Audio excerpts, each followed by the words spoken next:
I debated with myself about telling you what I'm about to say, but I've voted for it.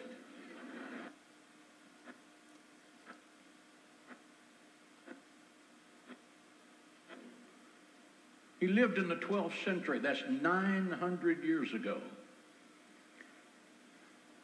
And Rabbi Ben Samuel was called the Light of Israel. He wrote his prophecy for the future on paper and told his followers not to open it until after he had died. Rabbi Ben Samuel wrote down these three facts 900 years ago. 1, God has divided time into modules of 50 years.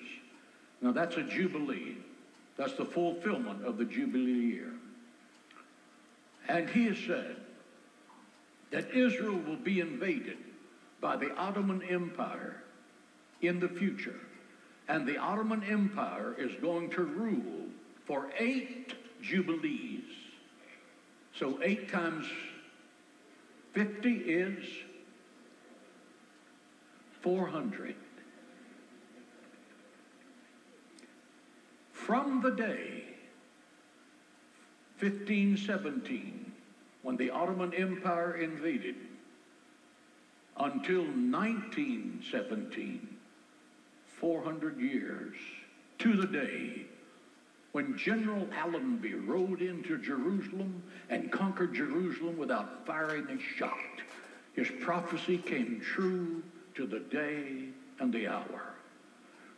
Secondly, Rabbi Ben Samuel wrote, Israel will become a no man's land for 1 jubilee, meaning 50 years. So from 1917 until 1967, what about the no man's land? There's no way he could have known this. Because of the British mandate, the British ruled over the Jewish people.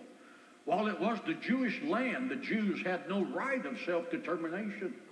They could live there, but the British told them what they could and could not do, and in fact, most of the time sided with the Arabs against the Jewish people in their own land. Then, he said that will last 150-year block. That brings us to 1967. What happened in 1967? The 6-day war. Israel defeated 5 nations in 6 days.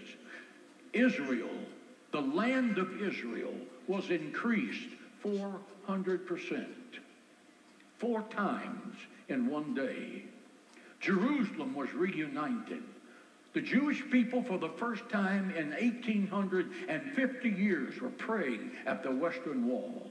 Then, listen to this, Rabbi Samuel said, within the next Jubilee, Messiah will come. 1967 and 50 is 2017. Now, I'm not setting a date, and don't you go out of here saying, Pastor Hagee said Jesus is coming back in 2017. I am telling you what someone who's been dead for 900 years wrote down.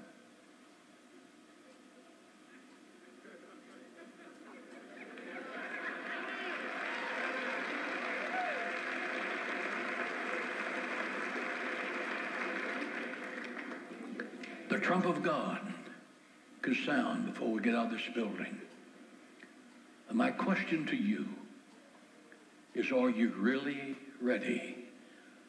Are there things in your life that should not be there?